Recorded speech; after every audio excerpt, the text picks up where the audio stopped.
Hey guys, this is John, and I'm back analyzing another endgame. This is from my repertoire on Chessable, entitled Essential Rook plus Pawn versus Rook Endings. That's a free repertoire. You can go on and learn the positions, and you can also watch my video accompaniments, which I hope are enhancing your knowledge of these typical rook endgames. So the ending we're going to look at today is a great way to gauge someone's overall rook endgame ability. If you give this position to someone and ask them what the optimal strategy is for both sides, you will quickly determine whether someone has spent a reasonable amount of time on rook endgames. So black is ahead of pawn here. So black has a pawn on a2. It's on the verge of promotion, but it is blocked by black's own rook.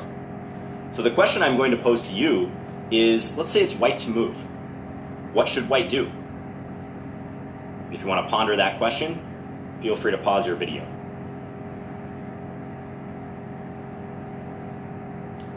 Okay, so white to play must display knowledge of a counterintuitive idea if they hope to hold this position. It is a draw, but white will have to play something that kind of goes against what you would normally expect here. And the first thing I want to get out of the way is, if white decides to check the black king, it's not going to lead anywhere.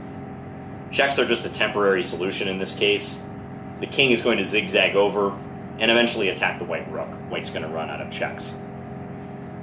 Meanwhile, we have to appreciate what black is threatening here. If black got the move, black would play this nice little skewer idea, rook to h1. And this is the main thing you have to spot and realize here. If you didn't spot this, you probably didn't figure out the position. But rook h1 is a great idea because we're threatening to promote the pawn. And if white takes the pawn, then black has rook h2 check, the skewer. King moves away, and we uncover the attack on the rook on a2, win the game. So black is threatening that move.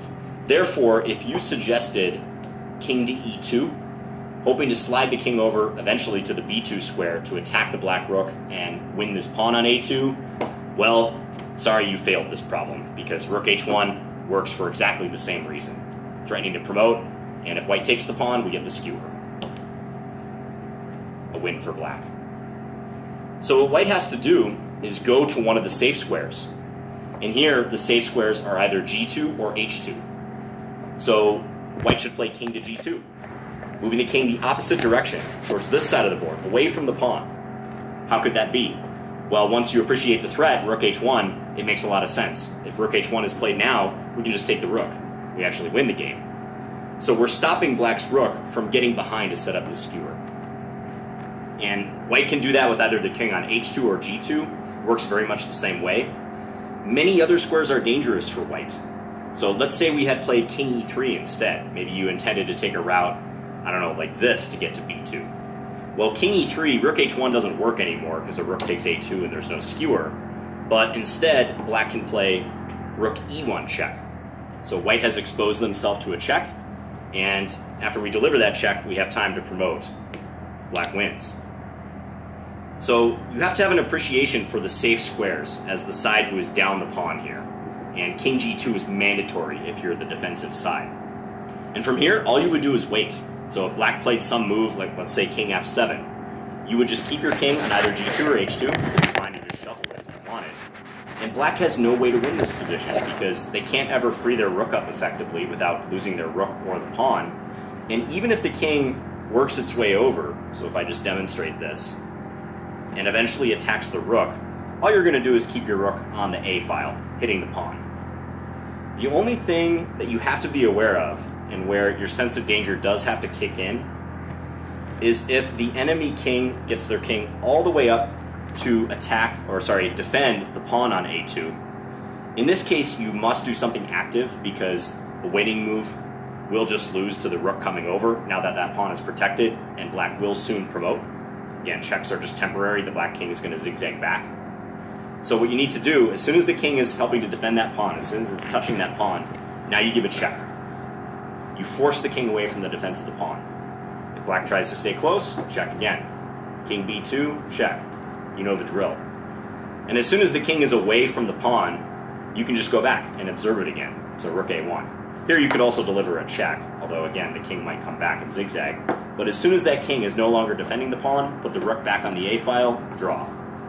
No way for black to strengthen their position. So knowledge of the safe squares is what enables white to hold this position. And I know it seems correct to approach the pawn with your king, but if ever you're to resort to that against a pawn that is on the verge of promotion, you have to make certain that you're not getting skewered.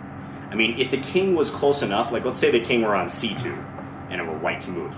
Well, of course, in this case, then king b2 is going to be correct, going after the rook and the pawn. You know, here, take, skewer, check, here, we're defending the rook. So if the king is very close, this may not matter, but often the king is a distance away, and you want to have knowledge of those safe squares, because if your king kind of gets caught in the no man's land of the middle of the board like this, that skewer is going to come back to bite you.